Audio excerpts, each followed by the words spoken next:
Hi guys, Mrs. Davis here. I just wanted to share something with you on this rainy, dreary Wednesday. I wanted to share a book with you that I wrote in college. And then I'm going to give you a challenge, if you're willing to accept it, to try and write your own book. So let's get started.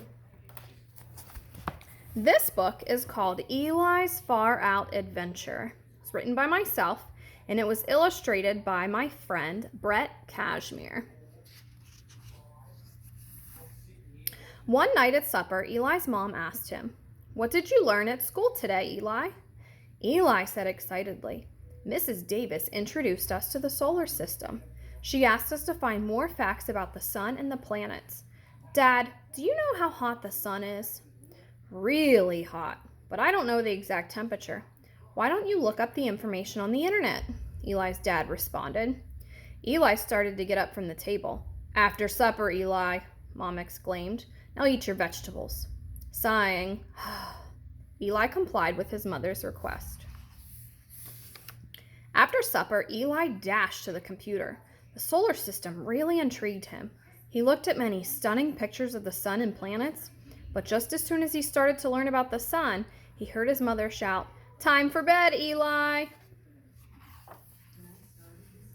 Eli unwillingly went to bed, grumbling the whole way back the hall that he was unable to learn anything about the sun or the planets. "Oh well, there's always tomorrow," thought Eli. He yawned and quickly fell asleep. Suddenly, Eli awoke. He looked around and realized that he was no longer in his bedroom in Shippensburg, Pennsylvania. He was in outer space. Out of the blue, a green alien-looking thing flew up to Eli. "Hi, Eli. I've been waiting for you," the thing claimed happily. "My name is Nirg Niela, and I will be your tour guide through the solar system. I can tell you everything you need to know about the sun and all the planets."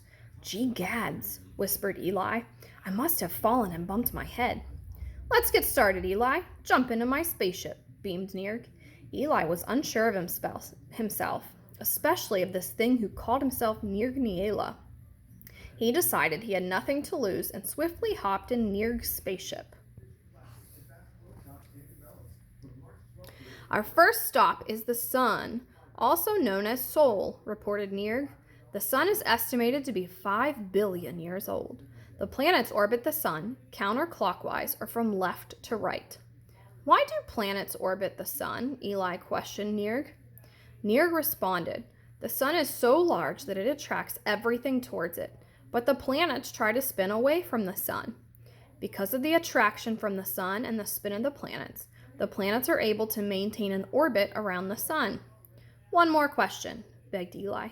"How hot is the sun?" "Well, the surface of the sun is 11,000 degrees Fahrenheit, but the atmosphere around the sun is much hotter." Eli gasped. "Gee gads." Nirg continued, "Let's move on. We have a lot more fascinating things to see." "This is Mercury, the planet closest to the sun," noted Nirg. "It can easily be spotted from Earth's surface because of how brilliantly it shines in the morning and the evening sky. For that reason, humans call it the morning star or the evening star. Did you know that Mercury is considered a dead planet? It doesn't have any volcanoes or even an atmosphere." "I didn't know that. Does Mercury have any moons, Nirg?" bubbled Eli with excitement. "Nope, not a single one," Nirg declared. "Now, let's go to the second planet from the sun, Venus." Venus is a very unique planet. It rotates from west to east, which is opposite of every other planet in the solar system. And even though it is farther from the sun than Mercury, it is hotter. The thick clouds on Venus trap the heat and cause the surface of Venus to be extremely hot. Venus also has inactive volcanoes on its surface. "Does Venus have any moons, Nirg?" piped Eli. "You are very interested in moons, aren't you?" snickered Nirg. "Not even one of them." "Next is Earth, the third planet from the sun. You should know a lot about Earth already, but did you know that Earth's moon is named Luna?" "I do know a lot about Earth, but I didn't know that." "Let's go to Mars," exclaimed Eli. Mars, the fourth planet from the sun, is known as the red planet because of its red appearance. It has the highest mountains and the biggest canyons of all the planets. Olympus Mons is the biggest volcano in the solar system, measuring 17 miles high. Mars is also home to the largest canyon in the solar system.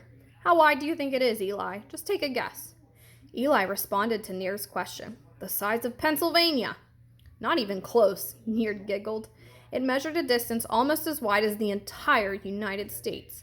Gee gads, Eli roared. He was astonished. And before you ask, Mars has 2 moons, named Deimos and Phobos, blurted Near. Eli smirked. Spectacular. Let's go see the next planet. Jupiter is the 5th planet from the Sun and is the largest planet in the solar system. In fact, it is 318 times bigger than planet Earth. Amazing, shrieked Eli. How many moons does Jupiter have? Gee whiz, slow down, Eli. Jupiter has 62 known moons. Gee gads, that's a lot of moons, Eli hollered. You see that? Near pointed to the red spot on Jupiter. That is a storm that's 300 years old. 2 Earths can fit in that spot, and it has winds up to 270 miles per hour. Jupiter also has one thin ring circling it. Eli was astonished. Jupiter is spectacular. I want to see more planets.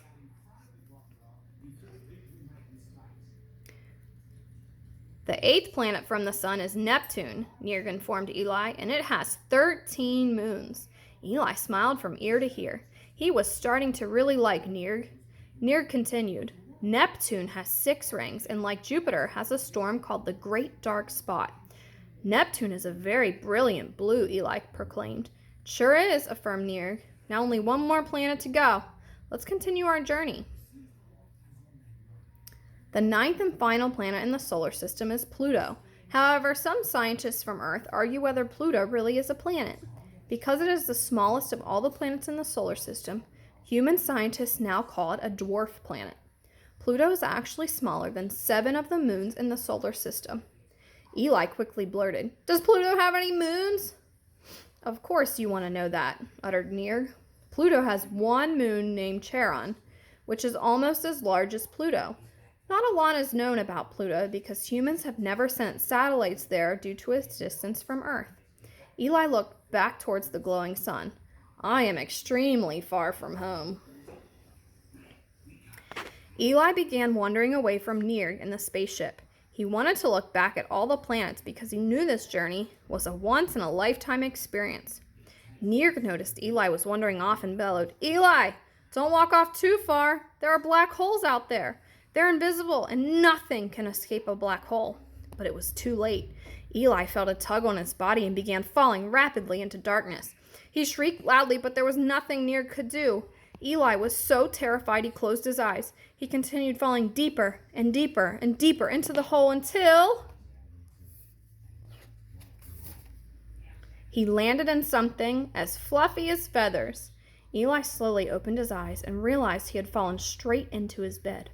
What a relief to know he was safe in his house. Eli sighed deeply when he heard his mother shout from the kitchen, Eli, time to get up for school. Breakfast will be ready soon. Eli quickly jumped out of bed and smirked.